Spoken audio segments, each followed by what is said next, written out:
بسم اللہ الرحمن الرحیم الحمدللہ رب العالمین والصلاة والسلام علی النبی الأمی الهادی الرشید المکی المدنی صاحب الوقار والسکینہ مدفون بأرض المدینہ العبد المعید والرسول المصطفى الأمجد المحمود الأحمد حبیب الہ العالمین المخاطب بطه ویاسین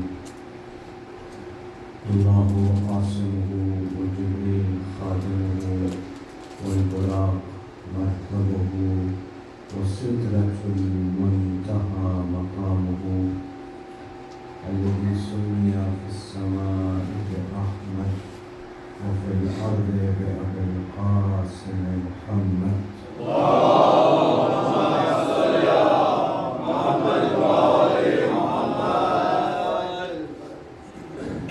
وعلى أهل بيته الطيبين الطاهرين المعصومين المظلومين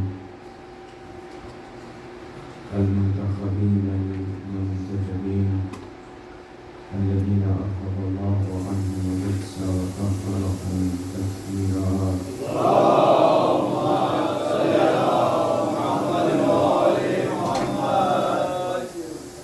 ناصر ما بقي في الله في الأرضين يحيي وأرواح العالمين بفراق مقسمه الفلاح واللعنة الدائمة الباقية على أعدائهم ومنكر فضائلهم ومصائبهم وقاسمين حقوقهم أجمعين. ثم بعد فقد قال الله سبحانه تبارك وتعالى في محكم كتابه ومحكم كتابه بسم الله الرحمن الرحيم قال يا قوم ليس بي سفاهة ولكني رسول من رب العالمين مبلغكم رسالات ربي وأنا لكم ناصح أمين. رواه محمد وعلى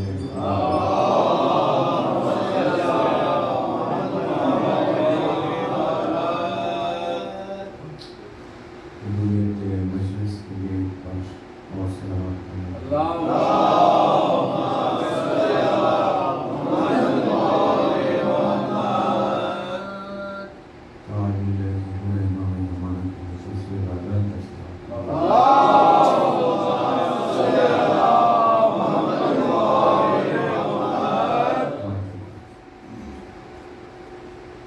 سلام کرام میں سورہ مبارکہ اعراف کی جو مسلسل آیات کی تلاوت کا شرف حاصل کیا.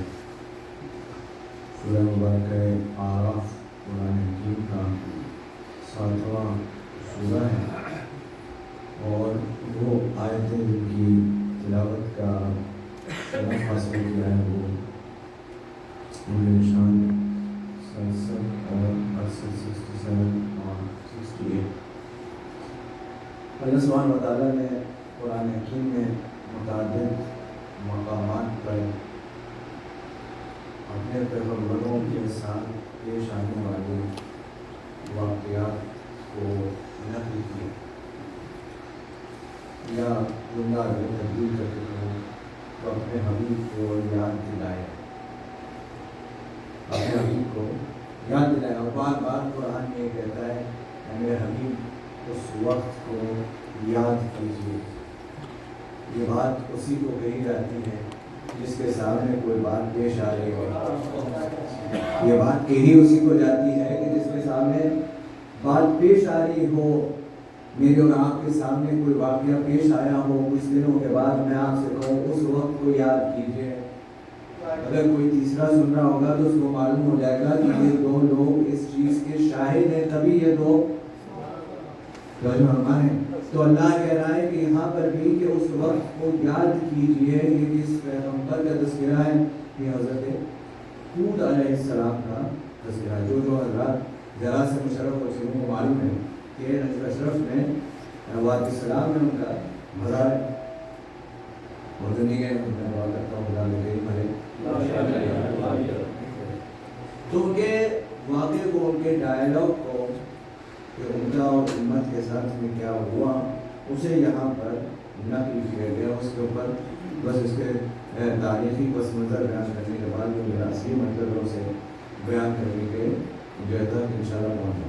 تو ترجمہ عرض کر رہا ہوں کہ اللہ کہہ رہا ہے کہ انہوں نے یہ کہا قوم عاد جن کی طرف حضرت ہود علیہ السلام آئے تھے، اور انہیں اپنے ہونے کے اوپر بڑا فخر تھا، بڑا ناز تھا، اس لیے کہ ان سے اونچی کوئی عمارتیں نہیں بناتے. قوم عاد اونچی عمارتوں کے لیے معروف تھے، مشہور تھے، اور انہیں یہ لگتا تھا کہ جلدی سے انہیں یہ لگتا تھا کہ ہم جتنی اونچی عمارت بنا لیں گے، اگر ان اونچی عمارتوں میں چلے جائیں گے تو موت ہمارے پاس نہیں آئے گی. تو اس لیے اللہ نے اعلان کیا کہ یاد رکھنا کہ موت تمہارے پاس آئے گی. اور کنتم فی بروج مشیدہ، تم جتنی بھی بلندی تک چلے جاؤ خدا کا فرشتہ تمہارے تک پہنچے گا. جتنی بھی بلندی تک چلے جاؤ خدا سے بلند کوئی انسان نہیں ہو سکتا. خدا کے امر کے مقابلے پر کوئی نہیں آ سکتا کہ جتنی بھی اونچی عمارتیں بنا لو خدا کا فرشتہ تمہارے پاس پہنچ جائے گا، روح قبض ہو جائے گی، تمہیں موت آنی ہے. تو وہ حضرت ہود علیہ السلام کے پاس میں بھیجے گئے، اور حضرت ہود علیہ السلام نے خدا کا پیغام انہیں پہنچایا. تو یہ تو ایک چیز مشترک ہے قصص انبیاء کے اندر، ہر جگہ ایک ہی پیٹرن فالو کرتا ہے کہ قوم آتی ہے، وہ اپنے آپ کو کچھ سمجھتی ہے، ان کے پاس ایک پیغمبر آتا ہے، وہ پیغمبر تبلیغ دین کرتا ہے، کچھ لوگ ایمان لاتے ہیں اور ان کے اوپر عذاب آتا ہے. یہ دو قصص الانبیاء کا خلاصہ ہے. یہاں پر کیا بات کی گئی جس کی طرف توجہ دلائی جائے، کیا کہ انہوں نے یہ کہا کہ یہ جو آدمی ہمیں خدا کا پیغام بتا رہا ہے، خدا کا پیغام سکھا رہا ہے، یہ تو ایک بیوقوف سا انسان ہے. یعنی کوئی اگر خدا کا پیغام سنائے، خدا کا پیغام سنائے اسے بیوقوف کہا جائے تو یہ کوئی نئی بات نہیں ہے. خدا کی بات سنائی جائے اسے کوئی بیوقوف سمجھے، اسے کوئی اسٹوپڈ سمجھے، اسے کوئی سمپل سمجھے تو یہ کوئی نئی بات نہیں. اللہ بتا رہا ہے کہ جب بھی خدا کا پیغام ایسے لوگوں کے سامنے سنایا جاتا تھا تو وہ یہی بات کرتے تھے، وہ یہی کہتے تھے، وہ کہتے تھے یہ مال اللہ سو مال اللہ تو بیوقوف انسان ہے، اسٹوپڈ انسان ہے، اس کی بات سننے کی ضرورت نہیں ہے. تو حضرت ہود علیہ السلام نے جواب دیا، ان کی بات نہیں. دیکھیے اصول بھی یہاں پر بیان ہے کہ اگر کسی کوئی بیوقوف کہہ رہا اس سے بحث کریں گے تو اس پہ بحث سے جیت نہیں سکتے. اس لیے حضرت ہود ان سے بحث نہیں کر رہے بلکہ وہ جواب کسی اور چیز کا دے رہے ہیں. ان کی بات کا جواب نہیں دے رہے، وہ کہہ رہے ہیں کہ یہ بیوقوف انسان ہے، اس کو بات سننے کی ضرورت نہیں ہے. وہ کیا جواب دیتے ہیں؟ وہ یہ کہتے ہیں کہ میں تم کہہ رہے ہو میں کیا ہوں؟ میں دو صفتیں ہیں میرے اندر، اور یہی دو صفتیں ہیں جس کے ذریعے سے اللہ کے بنائے ہوئے کو پہچانا جاتا ہے. اسی وجہ سے میں نے آپ کو تنظیم میں یہاں تک روکا، انشاءاللہ یہیں سے بات گفتگو شروع ہوگی. انہی دو صفات کے ذریعے سے اللہ کے بنائے ہوئے کو پہچانا جاتا ہے. یا یوں کہیے کہ جس کے اندر یہ صفتیں نہ پائی جاتی ہوں تو انسان سمجھ جائے کہ وہ لوگوں کا بنایا ہوا ہو سکتا ہے، اللہ کا بنایا ہوا نہیں ہو سکتا. جن کے اندر یہ صفتیں نہ پائی جاتی ہوں وہ لوگوں کا بنایا ہوا ہو سکتا ہے، اللہ کا بنایا ہوا نہیں ہو سکتا. کیا فرماتے ہیں؟ انہو ناصح امین، میں تمہارے پاس آیا ہوں اللہ کی نصیحت کرنے کے لیے. میں تمہارے پاس آیا ہوں اللہ کی نصیحت کرنے کے لیے. یعنی یہ جو باتیں میں بیان کر رہا ہوں اس میں میرا کوئی فائدہ نہیں ہے، اس میں میرا کوئی انٹرسٹ نہیں ہے، اس میں مجھے کوئی مال نہیں ملنے والا، اس میں مجھے کوئی اقتدار، کوئی حکومت، کوئی طاقت نہیں ملنے والی، میں تمہارا خیر خواہ ہوں، تمہارے لیے اچھا چاہتا ہوں، نصیحت کرنے کے لیے آیا ہوں۔ یعنی جو اللہ کی طرف سے آئے گا وہ پھر کسی کا محتاج نہیں ہوگا، کسی سے کوئی مطالبہ نہیں کرے گا، کسی سے کسی چیز کی امید اور توقع نہیں رکھے گا، اور ہونا بھی یہی چاہیے۔ چھوٹی سی مثال عرض کروں، ہونا بھی یہی چاہیے۔ دیکھیے جو کوئی بھی جس کام کے اوپر کسی کو معمول کرتا ہے، مثال دے، مجھے اپنے گھر میں کام کروانا ہے، تو میں کسی شخص کو کام کے لیے بلاؤں گا، تو اب کیا اس شخص نے جس نے میرے گھر پر کام کیا ہے اسے یہ حق ہے کہ وہ آپ سے آ کے اجرت مانگے؟ کیوں؟ کیونکہ کام اس نے میرے کہنے پہ کیا ہے، لہذا اسے صرف یہ حق ہے کہ وہ مجھ سے اجرت طلب کر سکتا ہے، اس لیے کہ میں نے اسے کام پر مامور کیا ہے۔ جو اللہ کا بنایا ہوا ہے وہ کسی سے کوئی چیز طلب اس لیے نہیں کر سکتا کہ لوگوں نے اسے بنایا نہیں ہے، اللہ نے بنایا ہے، لہذا وہ اجر بھی اللہ سے لے گا۔ اگر کوئی اجر کا مطالبہ کرے گا بھی تو وہ تمہارے فائدے میں ہوگا، اس کے اندر کوئی فائدہ نہیں ہوگا۔ صلوات پڑھیے محمد والا۔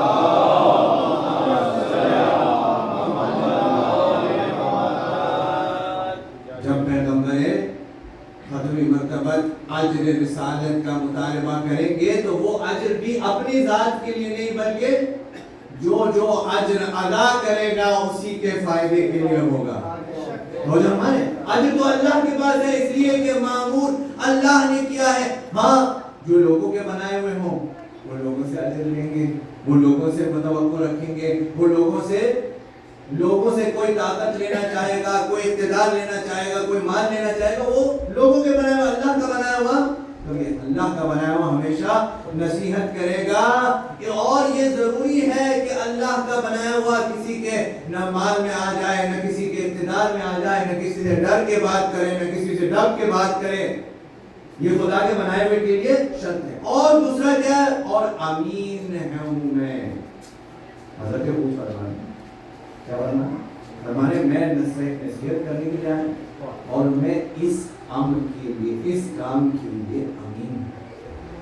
بس انشاءاللہ ان دو باتوں پر، ان دو الفاظ پر گفتگو ہے، اور انشاءاللہ تعالیٰ جس کی طرح آپ بولیں گے اس حساب سے پھر بات آگے چلے گی۔ صلوات پڑھیں۔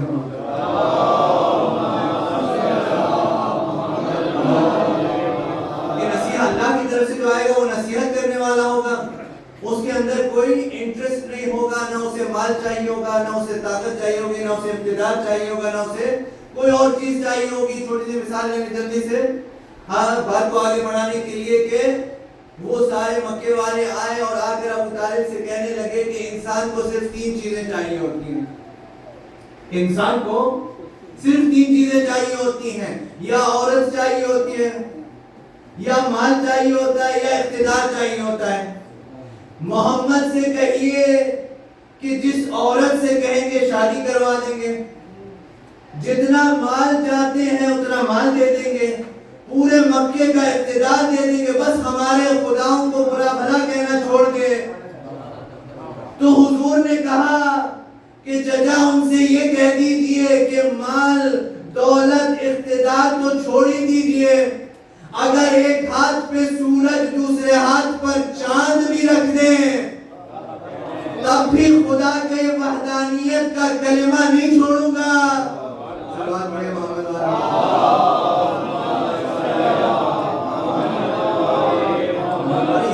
کا بنایا ہوا وہ ہوگا جو کسی کے ڈر میں نہیں آ سکتا، جو کسی کے خوف میں نہیں آ سکتا، اس لیے کہ اس کے پاس خدا کا تقویٰ ہے۔ یہ خدا کے تقوی کا اثر ہے کہ وہ جو خدا کے سامنے جھکتا ہے پھر وہ کسی کے سامنے نہیں جھکتا، کہ خدا اسے صاحب عزت بناتا ہے کہ پھر اسے کسی کے سامنے جھکنے کی ضرورت نہیں ہوتی ہے۔ اب اگر انسان یہ سوچتا ہے کہ میں اپنے آپ کو کیسے بچاؤں، ہاں خدا کے سامنے جتنا جس حساب سے جھکتا جائے گا اتنا لوگوں کے سامنے اس کی عزت خدا بڑھاتا جائے گا. سلمان کریں.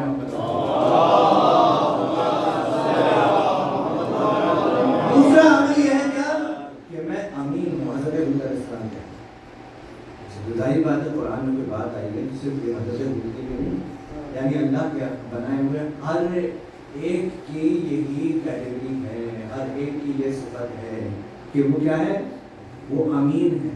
امین کا کیا مطلب؟ امین کا کیا مطلب؟ امانت دار. تھوڑا سا اس کو اور کھول دو. کیا ہے؟ حضور جب اعلان رسالت نہیں کیا تھا, اس بات میں جب اعلان رسالت نہیں کیا, یعنی یہ وہ بات سیرت کا وہ حصہ ہے کہ جس سیرت کے جس حصے کو تمام مسلمان نظر انداز کر دیتے ہیں. ان کا تو کہنا ہے کہ نبی نہیں تھے, 40 سال تک تو معاذ اللہ ان کے خیال میں نبی نہیں تھے. دراصل آپ کے میرے اور اس زمانے میں رہنے والے ہر صاحب ایمان کے لیے یہ والا حصہ سیرت کا سب سے اہم ہے. میرے ساتھ ساتھ چلیے گا, سیرت کا یہ والا حصہ سب سے زیادہ اہم ہے, اس لیے کہ حضور نے یہ بتایا کہ ایسے معاشرے میں کہ جس معاشرے کو اللہ کہہ رہا ہے کہ یہ کھلی ہوئی گمراہی میں مبتلا ہے, ایسے معاشرے میں رہ کر کے ان لوگوں سے صادق اور امین منوانا کیسا ہے. ان لوگوں میں رہتے ہوئے کہ جسے کھلی ہوئی گمراہی جس معاشرے کو اللہ کہہ رہا ہے, ایسے میں صادق اور امین کہنا کہلوانا. تو ہمیں امانت دار کیا کہ صادق ہیں, ہم نے آپ کو جھوٹ بولتے ہوئے کبھی امانت میں خیانت کرتے ہوئے نہیں پایا, کبھی امانت میں خیانت کرتے ہوئے نہیں پایا. یعنی جب کبھی بھی حضور کو کسی طرح کی امانت دی گئی تو کبھی انہوں نے خیانت نہیں کی. اب یہاں پر ایک جملہ درمیان میں یہ بات آگے کر سکتے ہیں. تو وہ جو امانتیں دے رہے تھے حضور کو, وہ کون تھے؟ وہ جو رسول کو امانتیں دے رہے تھے وہ تھے کافر. تو ہم حضور کا امتی کیسے کہہ سکتا ہے کہ کافروں کو چیٹ کرنا ٹھیک ہے؟ حضور کا امتی کیسے کہہ سکتا ہے؟ جو حضور کو پیغمبر مانتا ہے اس وقت پہ وہ کیسے کہہ سکتا ہے کافروں کو چیٹ کیا جا سکتا ہے, جبکہ 40 سال حضور نے کبھی کسی کافر کو چیٹ نہیں کیا. تو جو ہمارے مل کے سلوات پڑھیں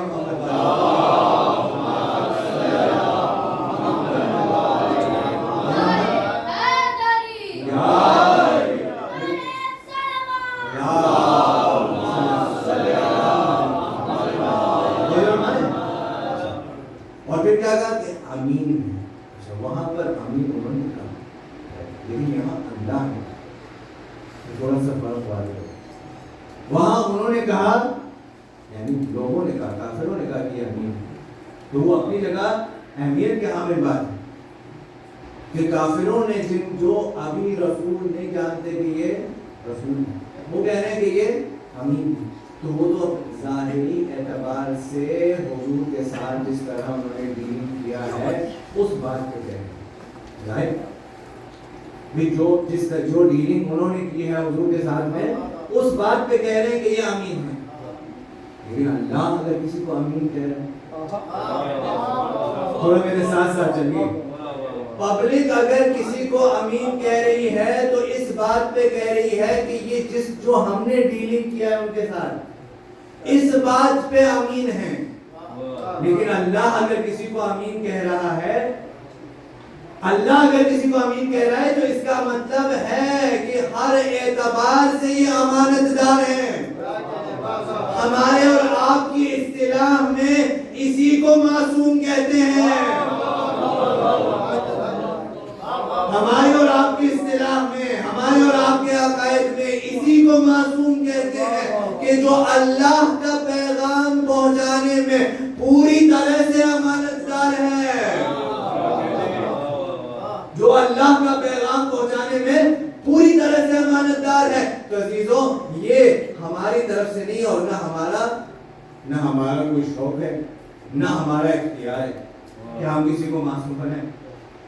یہ خدا کے میسج کی حفاظت کے لیے ضروری ہے، یہ خدا کے پیغام کی حفاظت کے لیے ضروری ہے کہ جو خدا کی طرف سے آئے، جو خدا کی طرف سے بنایا ہوا ہو، وہ ایسا امانت دار ہو کہ اللہ اسے امین کہے، وہ ایسا امانت دار ہو کہ پھر وہ جو جملہ کہے، وہ جو بات کرے، وہ جو عمل انجام دے، اسے آنکھ بند کر کے اس کے اوپر اس کی پیروی کرنا، اس لیے کہ وہ اللہ نے اسے امین قرار دیا۔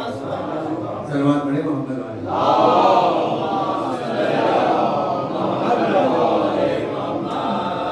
اللہ نے اسے اور اسی اعتبار سے اسی آیت کے ذیل میں مولا امیر المومنین صلی اللہ علیہ وسلم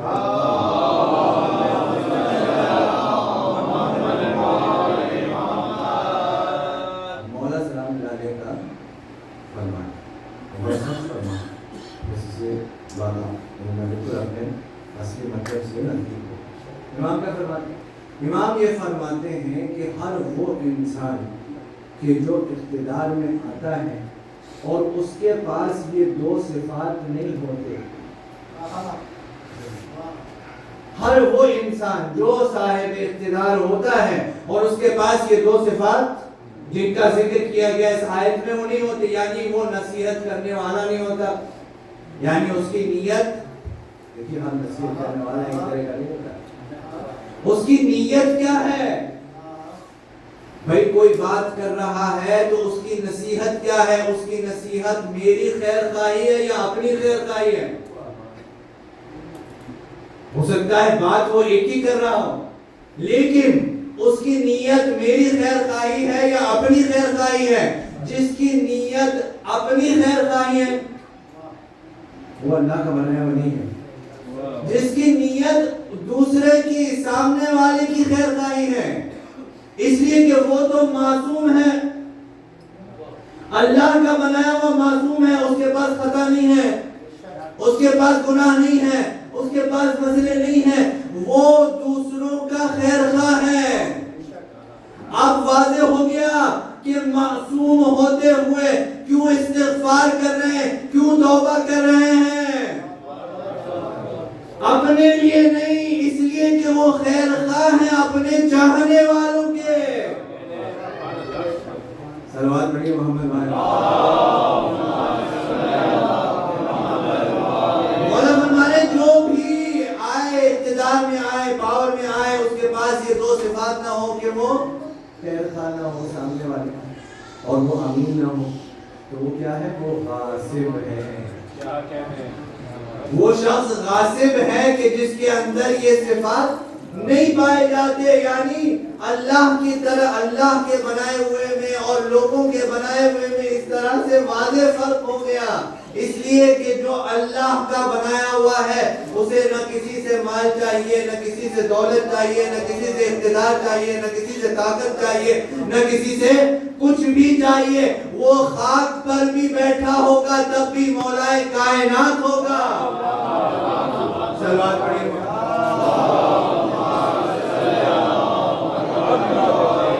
اور اسی طرح علی علی علی علی علی علی علی علی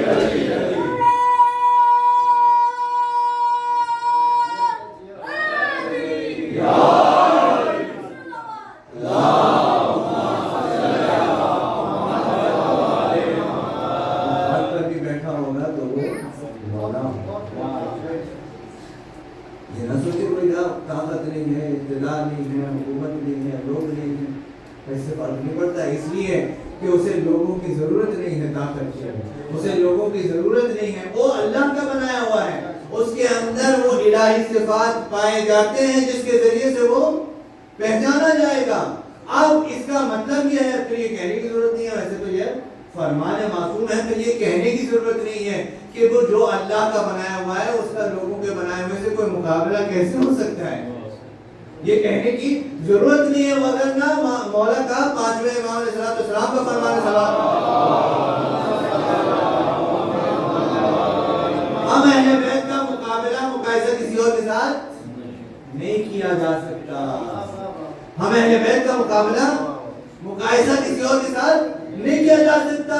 اس لیے زمانے کا اگر علی کوئی ہے, زمانے کا کوئی حسین ہے, تو سوائے پردے غیب میں جو معصوم ہے اس کے علاوہ کوئی نہیں ہے. صلوات پڑھیں محمد.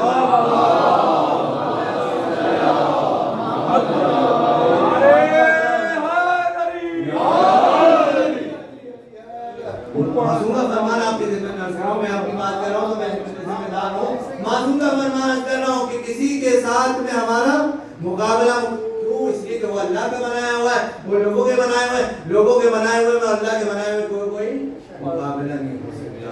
مل کے سلوات پڑھ لیجیے. تو وہ جو اللہ کا بنایا ہوا ہے اس کی معرفت کیسے بڑھائی جائے, بس 2-3 جملے عرض کر رہا ہوں اور انشاءاللہ سلوات پڑھنے محمد.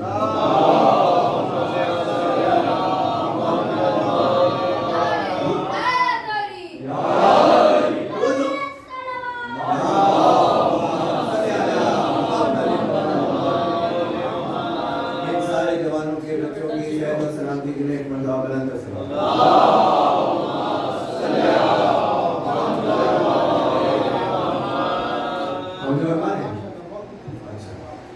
تو معرفت کیسے بڑھائیں گے؟ دیکھیے معصوم کے کلام کے ذریعے ہی سے معرفت بڑھائی جائے گی. آج کل کیا ہوئے مجلسیں ہوتے ہیں, انہیں سب کچھ خیال ہوتا ہے سوائے معصوم کی بات. یہ ممبر میرے باپ کا نہیں ہے, یہ ممبر میرے باپ کا نہیں ہے. یہ ممبر ہے یا قرآن سنانے کے لیے یا اہل بیت سنانے کے لیے, کسی اور بات سنانے کے لیے نہیں ہے. میرا حق نہیں ہے, مجھے حق دیا گیا یہاں بیٹھنے کا اگر قرآن اور اہل بیت بیان کرنا ہے تو. سلوات پڑھ لیجیے محمد. لہٰذا جو بات بھی کرنی ہے آپ کو, جو عنوان میں بیان کرنا ہے کیجیے بیان, لیکن قرآن کے آئینے میں ہونا چاہیے یا اہل بیت کے آئینے میں ہونا چاہیے. بولو نا, ہر موضوع بیان کیجیے, کوئی مسئلہ نہیں ہے. علم اہل بیت علیہ السلام کی میراث ہے, لیکن قرآن اور اہل بیت کی روشنی میں بیان کیجیے. سلوات پڑھیں محمد.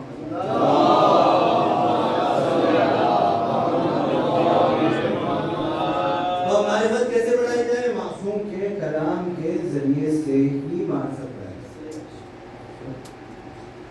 زیارتوں کے اندر تمام زیارتیں اپنی جگہ اپنا مقام رکھتی ہیں, لیکن ایک زیارت ہے, صرف اس ایک زیارت میں سے بھی صرف 2 جملے آپ کو سناتا ہوں, اور اس لیے تاکہ میں اپنے جو موضوع ہے اس سے متصل ہوں. میں بات کہاں سے کی, امان داری سے. تو یہ زیارت ہے زیارت امین اللہ. علامہ مجلسی رضوان اللہ تعالیٰ علیہ کسی تعارف کے محتاج نہیں ہے, ہر مومن نے ان کا نام سنا ہے. علامہ مجلسی رضوان اللہ تعالیٰ علیہ فرماتے ہیں کہ تمام زیارتوں میں ہر زیارت کا اپنا اپنا مقام ہے. کوئی اس میرے جملے کا غلط مطلب نہ نکالے کہ باقی زیارتیں نہیں, تمام زیارت ہر زیارت اپنی جگہ. لیکن علامہ مجلسی فرماتے ہیں کہ تمام زیارتوں میں اگر سند کے اعتبار سے اور متن کے اعتبار سے جو سب سے زیادہ مستند زیارت ہے وہ یہ زیارت امین اللہ ہے, مولا امین اللہ کی. اس کا تھوڑا سا ایک پس منظر بیان کر دیتا ہوں, پھر 2 جملے زیارت کے اور آپ کے لیے ختم اور دعا انشاءاللہ. سلوات پڑھیں محمد وعلیہ.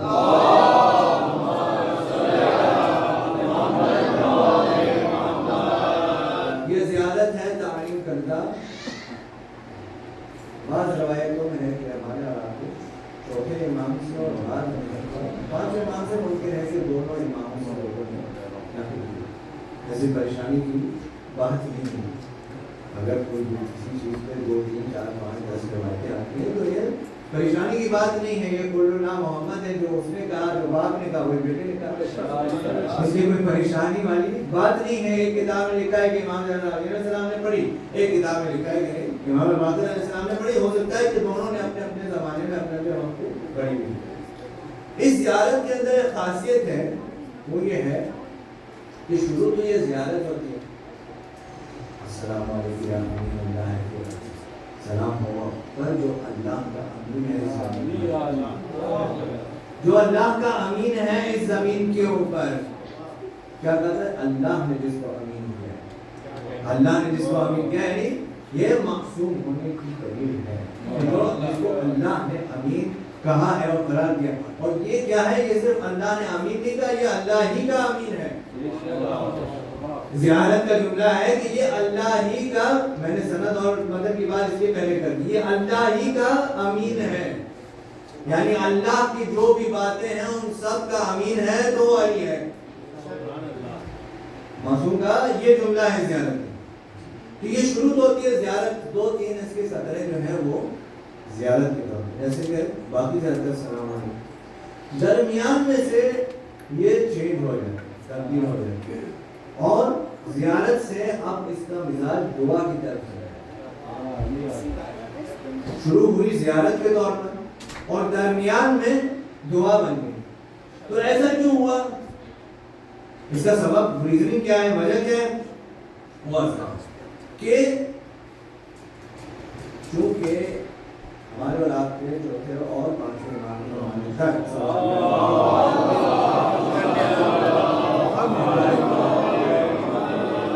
آپ کے زمانے تک لوگوں کو معصومین کے علاوہ پبلک کو, لوگوں کو مولا کی قبر کی جگہ نہیں معلوم. امام صادق علیہ السلام کے زمانے میں لوگوں کو معلوم ہوئی کہ مولا کی قبر یہ نجف اشرف میں ہے. اس کے پہلے تک لوگوں کو نہیں پتا. یا یوں کہیے کہ زمانہ ایسا تھا کہ اس خوف اور خطر سے کہ مولا کی قبر کے ساتھ بے حرمتی ہوگی, 6 نسلوں تک لوگوں کو یہ نہیں معلوم ہو سکا کہ مولا کہاں دفن ہے. بنو امیہ کا ایسا زمانہ تھا کہ وہ بعد شہادت امیر المومنین علیہ السلام قبر کی بے حرمتی کرتے, اس وجہ سے معصومین نے لوگوں کو نہیں بتایا. تو سوائے معصوم کے کسی کو معلوم نہیں. تو روایت کے اندر یہ ہے کہ امام قبر امیر المومنین علیہ السلام پر کھڑے ہو کر یہ زیارت پڑھ رہے تھے تو آپ نے محسوس کیا کہ کوئی دشمن آ گیا. آپ نے محسوس کیا کہ کوئی دشمن آ گیا, تو آپ نے زیارت کو دعا میں تبدیل کر دیا. آپ نے زیارت کو دعا میں تبدیل کر دیا تاکہ کسی کو یہ شک نہ ہو کہ یہاں پر کھڑے ہو کر کے کیا پڑھ رہے ہیں, دعا پڑھ رہے ہیں. یہاں پر کھڑے ہو کر کیا کر رہے ہیں, دعا پڑھ رہے ہیں. تو اس وجہ سے اس کا مزاج زیارت سے درمیان میں سے دعا میں تبدیل ہو گیا. یعنی اسے کیا, اس لیے ہم کہتے ہیں معروف ہے اور آپ سب لوگوں کو معلوم ہے کہ امام الکلام کلام الامام امام الکلام. امام کا جو کلام ہوتا ہے وہ کلام کا بھی امام ہوتا ہے, وہ کلام کا بھی امام ہوتا ہے. اسے معلوم ہے کہ کہاں پر زیارت کا جملہ بولنا ہے اور کہاں پر دعا کا جملہ بولنا ہے, کہاں زیارت کا جملہ بولنا ہے, کہاں دعا کا جملہ. بس اس میں سے 2 جملے 2 سطریں آپ کی خدمت میں پڑھتا ہوں تبرکاً. باقی انشاءاللہ آپ کی جو ہے وہ ذوق کے اوپر چھوڑتا ہوں کہ آپ انشاءاللہ جا کر کے زیارت کا مطالعہ کیجیے گا, اس کا ترجمہ دیکھیے گا. مختصر سی زیارت ہے, میرے خیال سے 1 صفحے سے بھی کم کی. تو انشاءاللہ آپ لوگ وقت نکال کر کے زیارت کو پڑھیے گا, اس کے ترجمے پر غور کیجیے گا, اور معصوم کا کلام ہی ذریعہ ہے معصوم کی معرفت حاصل کرنے کا. سلوات پڑھیں.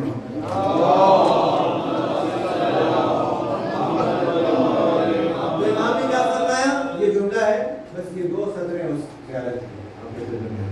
کیا امام کہتے ہیں, دعا کہتے ہیں, زیارت دعا ہو, کیا فرماتے ہیں, مستندن بسنن اولیاء.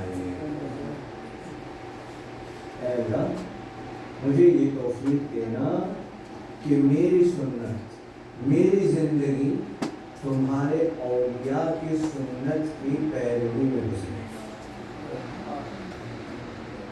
میری زندگی تمہارے اولیاء کی سنت کی پیروی میں گزرے. یعنی یہ کیا ہے, یہ توجہ ہے. یہ کیا, یہ توجہ ہے. یہی توجہ ہے کہ انسان, دیکھیے انسان کو انسان دے دو جلدی سے بات ہے.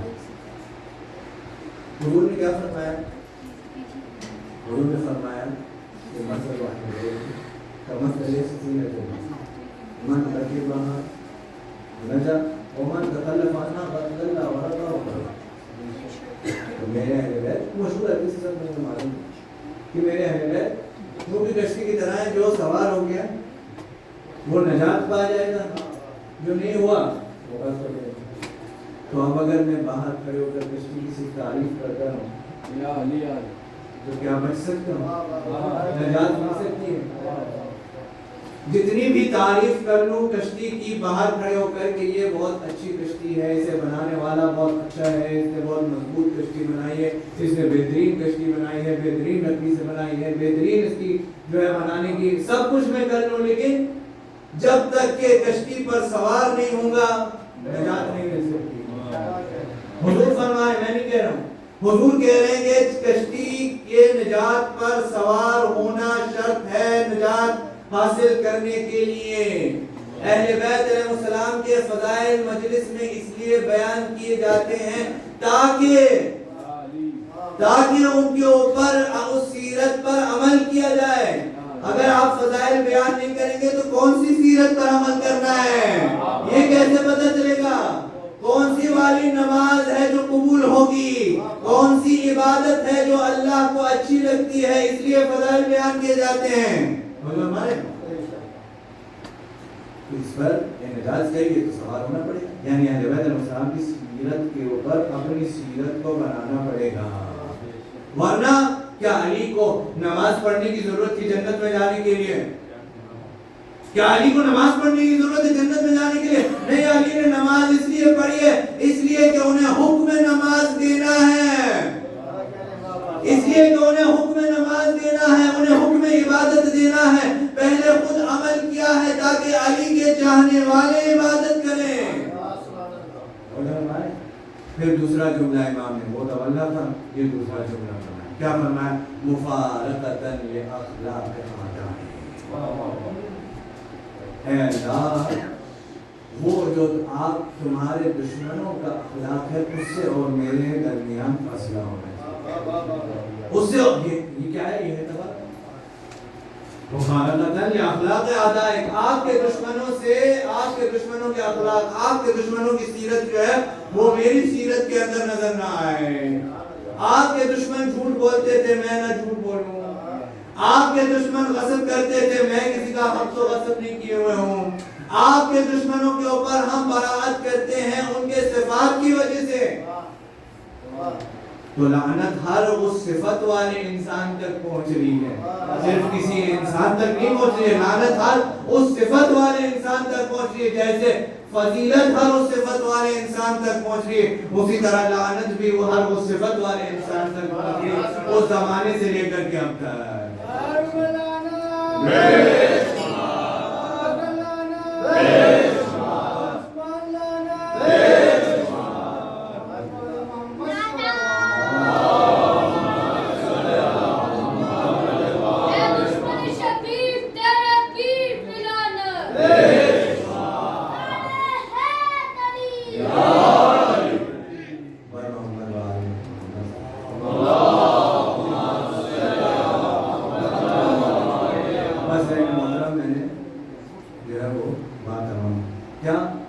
اللہ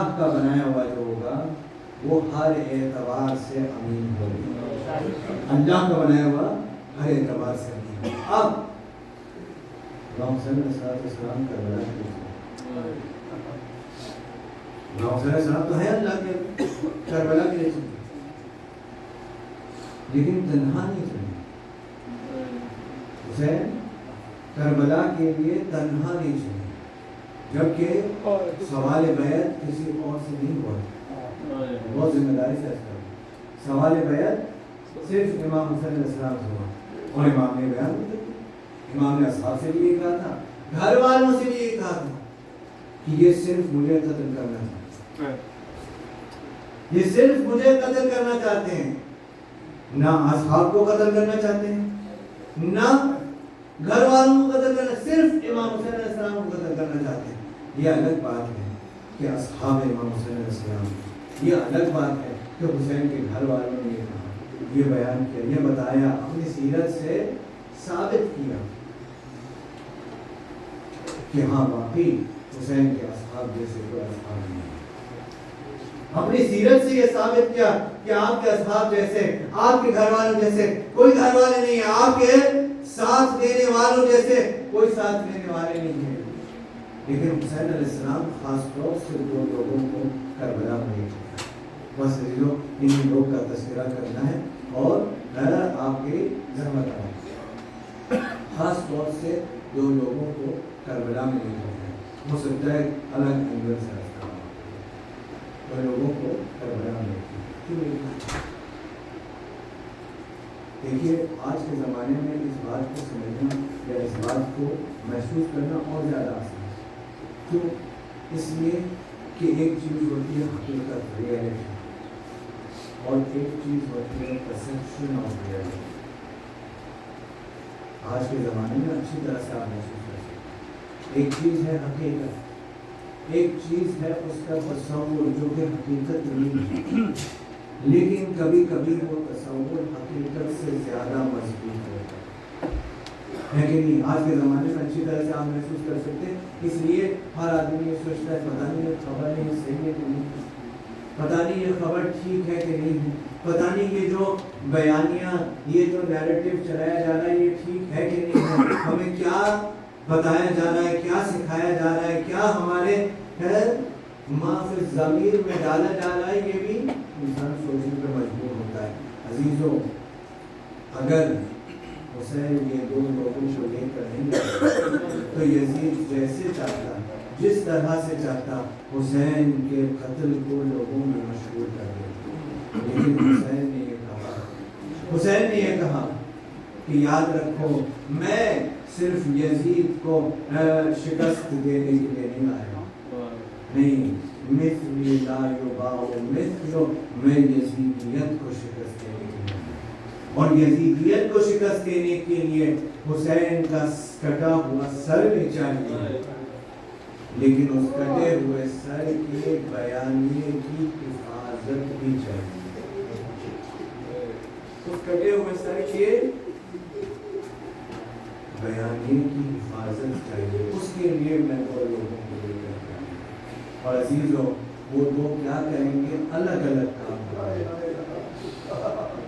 وہ دو تقریر جہاں سے شروع ہوئی تھی وہیں پر ختم ہو گئی، وہ دو الگ الگ کام کریں گے لیکن وہ دونوں اللہ کے امین ہیں، وہ دونوں الگ الگ کام کریں گے لیکن وہ دونوں اللہ کے امین ہیں۔ عزیزوں، جب یہ قافلہ شام یزید کے دربار میں داخل ہوا، جب یہ قافلہ شام میں یزید کے دربار میں داخل ہوا تو دو ہستیوں نے خطبے جو دیے، بس ایک جملے میں سماعت کرنا لیجیے، تفصیل کا وقت نہیں ہے، بات تمام ہوگا۔ دو ہستیوں نے خطبے دیے، ایک جملے میں دونوں کا خطبہ سماعت کرنا لیجیے۔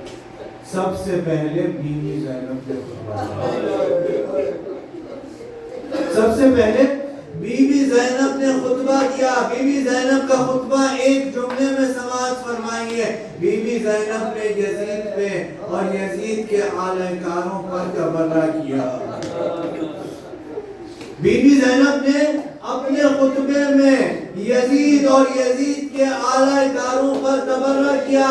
یزید یہ کوشش کر رہا تھا کہ کبھی ابن زیاد کو، کبھی عمر سعد کو، کبھی شمر کو، کبھی خولی کو ذمہ دار ٹھہرا دے۔ دربار یزید میں علی کی بیٹی نے کھڑے ہو کر کے کہا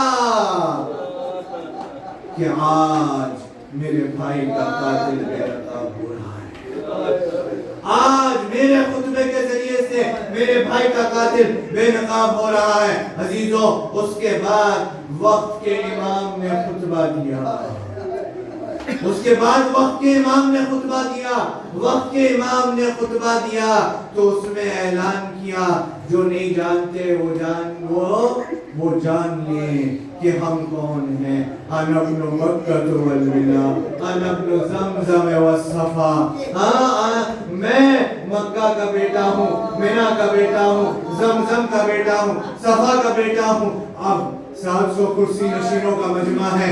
حیرت سے یزید کو دیکھ رہا ہے. یہ جوان ہے, اس کے گلے میں توق خاکدار ہے, ہاتھوں میں ہتھکڑیاں ہیں, پاؤں میں بیڑیاں ہیں, کمر جھکی ہوئی ہے, لیکن جب کلام کرتا ہے, جب خطاب کرتا ہے تو اس کا کسی کے پاس کوئی جواب نہیں ہے. ارے یہ ہے کون؟ وہ پھر اعلان کرتا ہے میں اس کا بیٹا ہوں جسے راتوں رات مسجد الحرام سے مسجد الاقصی, مسجد الاقصی سے آسمان پر لے جایا گیا. ہمارے مجمع کی حیرت میں اضافہ ہوتا جا رہا ہے.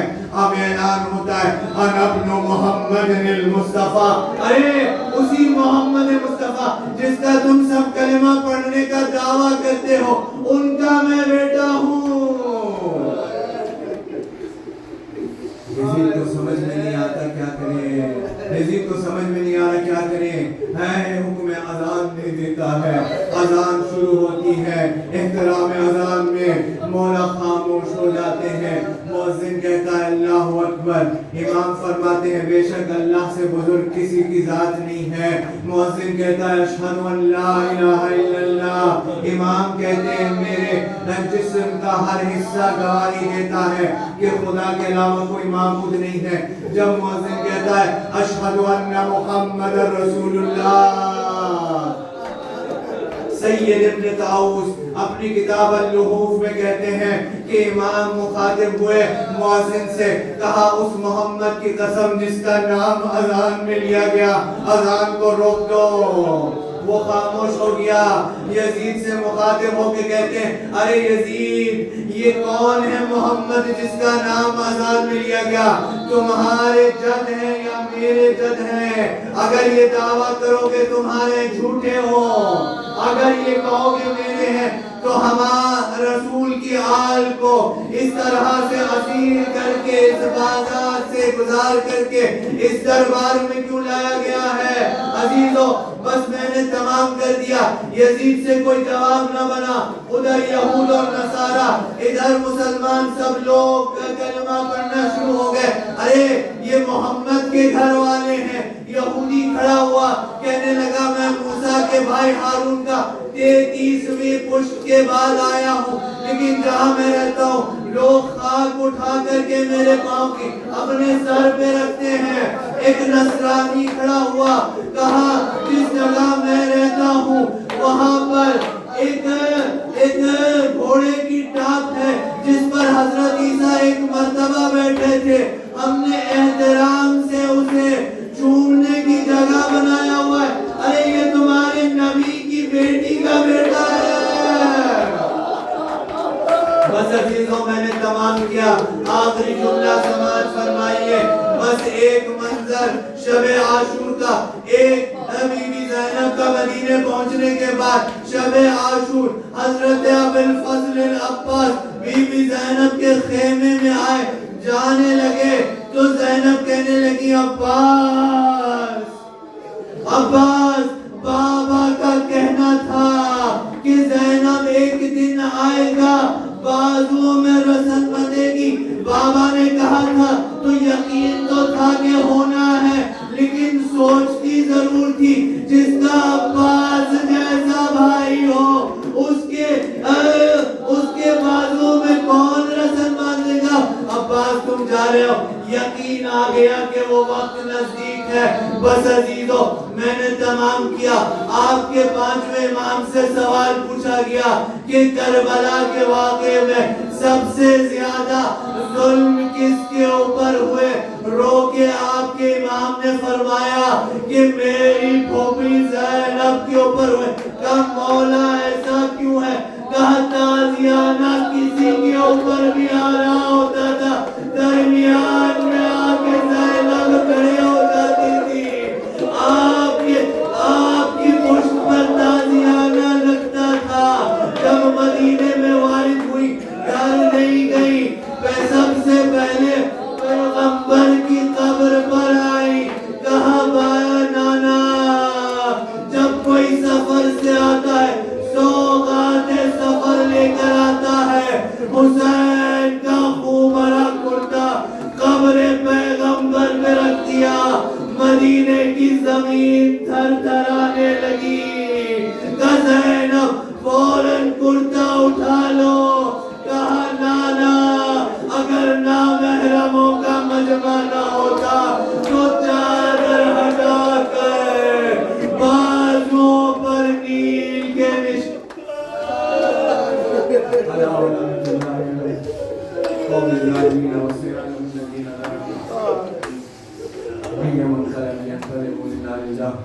وَإِنَّا إِلَيْهِ رَاجِعُونَ. فرجا سوال ہماری پوری عبادت کو اپنی بارگاہ مشرف قبولیت عطا فرمائے. اپنی آنسوں کے صدقے میں ہمارے گناہوں کبیرہ صغیرہ معاف فرمائے. ان بلند آوازوں کے اوپر اپنی رحمت نازل فرمائے. ہمیں محمد و آل محمد علیہ السلام سیرت و عمل پہ ہمیں توفیق عنایت فرمائے. دنیا میں ان کی زیارت، آخرت میں شفاعت نصیب فرمائے. جو مریض ہیں انہیں شفاء کاملہ دلائے، جو پریشان ہیں کی پریشانیاں دور فرمائے. جو جس طرح کے حوالے سے لے کر اس سب سے اللہ پائے تمام اللہ فرمائے. ہمارے آپ اور ہمارے ظہور میں تعلیم فرمائے. ہمیں ان کے عوام و سلام کی سعادت نصیب فرمائے. ربنا تقبل منا انك انت الحق محمد وآله الطاهرين. ما ترى میرے غازی میرے صفدر میرے میرے لشکر دیکھ دے آس ہے پردیس میں تیری خواہر. کٹ گیا سبتے پیغمبر کا بھی سجدے میں گلا. ہائے عباس ہائے عباس ہائے عباس ہائے عباس ہائے عباس ہائے عباس ہائے عباس ہائے عباس. بھائیوں سے تو بڑی آس ہوا کرتی ہے. ہر بہن بھائی کے حق میں یہ دعا کرتی ہے. عمر لگ جائے میری زندہ رہے بھائی میرا. ہائے عباس ہائے عباس ہائے عباس ہائے عباس ہائے عباس ہائے عباس ہائے عباس ہائے عباس. ارے پہلے کرتی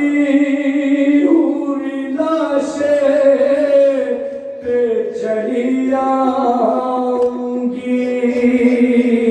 کتنے ناسور کلیجے پہ ہے دکھلاؤں گی. میری تقدیر میں کچھ بھی نہیں اشکوں کے سوا.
چھوڑنا کہتی تھی روح فاطمہ زہرا نہ چھوڑنا کہتی تھی روح فاطمہ زہرا نہ چھوڑنا عباس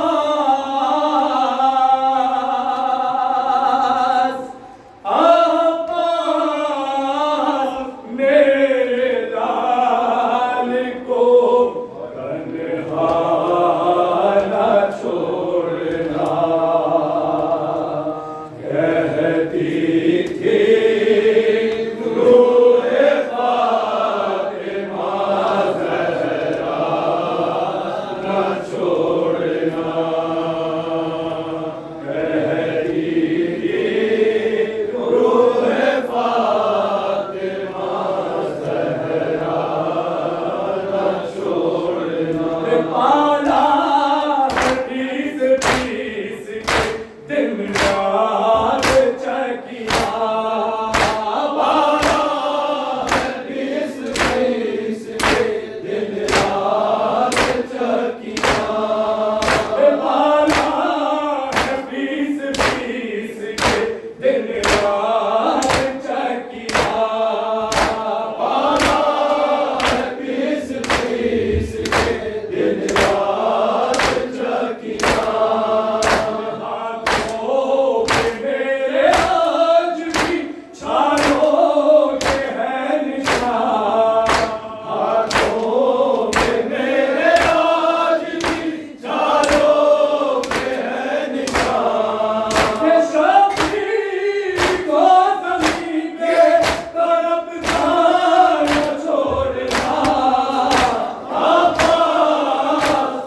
چادروں کا نام سن کر رو پڑی بنت علی، شام کے دربار میں باہ کعبہ کہہ رہی تھی سیدہ کی لاڈلی، شام کے دربار میں باہ کعبہ کہہ رہی تھی سیدہ کی لاڈلی، شام کے دربار میں چادروں کا نام سن کر رو پڑی بنت علی، شام کے دربار میں چادروں کا نام سن کر رو پڑی بنت علی، شام کے دربار میں چادروں کا نام سن کر رو پڑی بنت علی، شام کے دربار میں کرسیوں پر قادران شاہ بیٹھے ہوئے، سارے دیوار میں تھے سب حرم لے کے کھڑے، آقا کو ڈھونڈتی تھی دخترے شیریں جلی، شام کے دربار میں باہ کعبہ کہہ رہی تھی سیدہ کی لاڈلی، شام کے دربار میں چادروں کا نام سن کر رو پڑی بنت علی، شام کے دربار میں چادروں کا نام سن کر رو پڑی بنت علی، شام کے دربار میں چادروں کا نام سن کر رو پڑی بنت علی،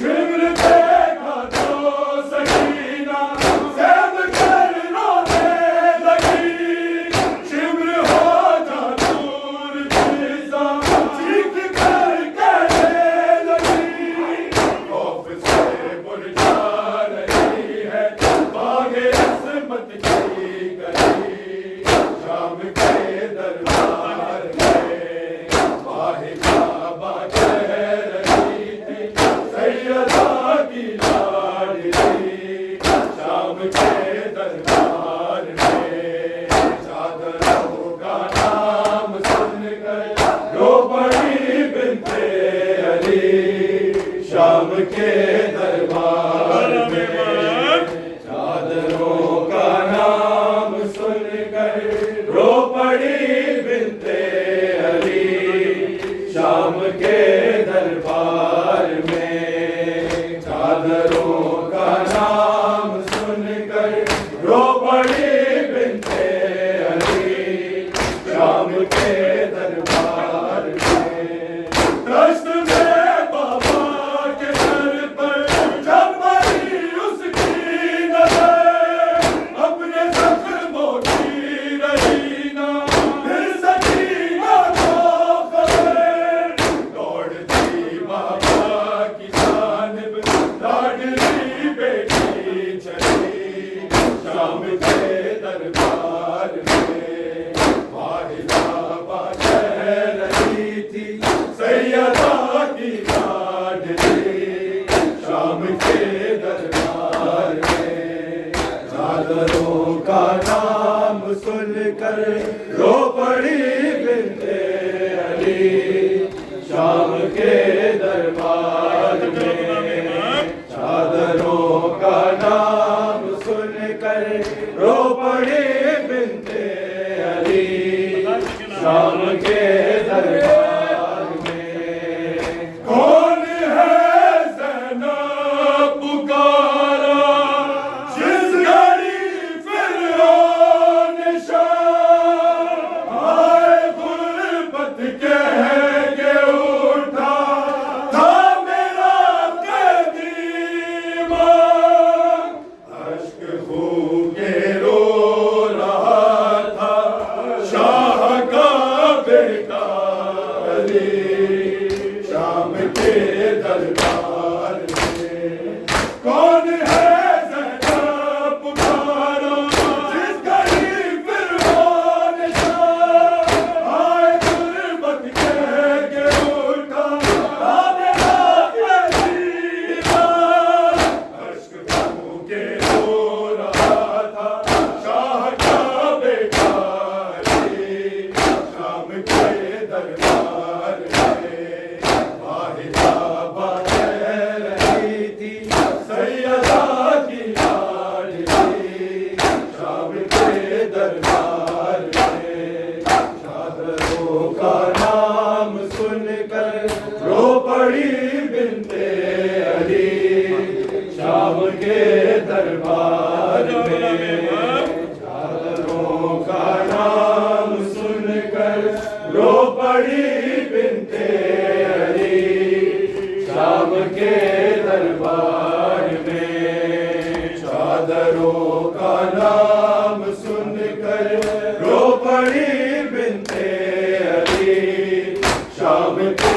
دربار میں حکم حاکم نے سنایا مار کا بیمار کا اس جگہ ہی قتل کر دو قافلہ سالار کا پڑی آفت کے اوپر آئے نازوں سے پڑی شام کے دربار میں واحدہ بات کہہ رہی تھی سیدہ کی لاڈلی شام کے دربار میں چادروں کا نام سن کر رو پڑی بنت علی شام کے دربار میں چادروں کا نام سن کر رو پڑی بنت علی شام کے دربار میں واحدہ بات کہہ رہی تھی سیدہ کی لاڈلی شام کے دربار میں چادروں کا نام سن کر رو پڑی بنت علی شام کے دربار میں جب علی اکبر کے سر کو سامنے لایا گیا ہو گئی بے ہوش ماں سے نہ سفر پایا گیا قرآن فاتحہ پڑھنے لگی ناطے علی شام کے دربار میں واحدہ بات کہہ رہی تھی سیدہ کی لاڈلی شام کے دربار میں چادروں کا نام سن کر رو پڑی بنت علی شام کے دربار میں چادروں کا نام سن کر رو پڑی بنت علی شام کے دربار میں چادروں کا نام سن کر رو پڑی بنت علی شام کے دربار میں دشت میں بابا کے سر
پل بچ باجرتا مادتا لوکا بابا میرا پیا ہے مادتا لوکا بابا میرا پیا ہے مادتا لوکا بابا میرا پیا ہے مادتا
کرتی رہی ہے بین کرب و بلا میں زینب کرتی رہی ہے بین کرب و بلا میں زینب کرتی رہی ہے بین کرب و بلا میں زینب کرتی رہی ہے بین کرب و بلا میں زینب کرتی رہی ہے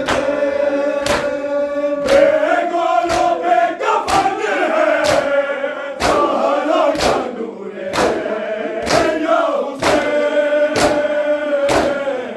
یا حسین یا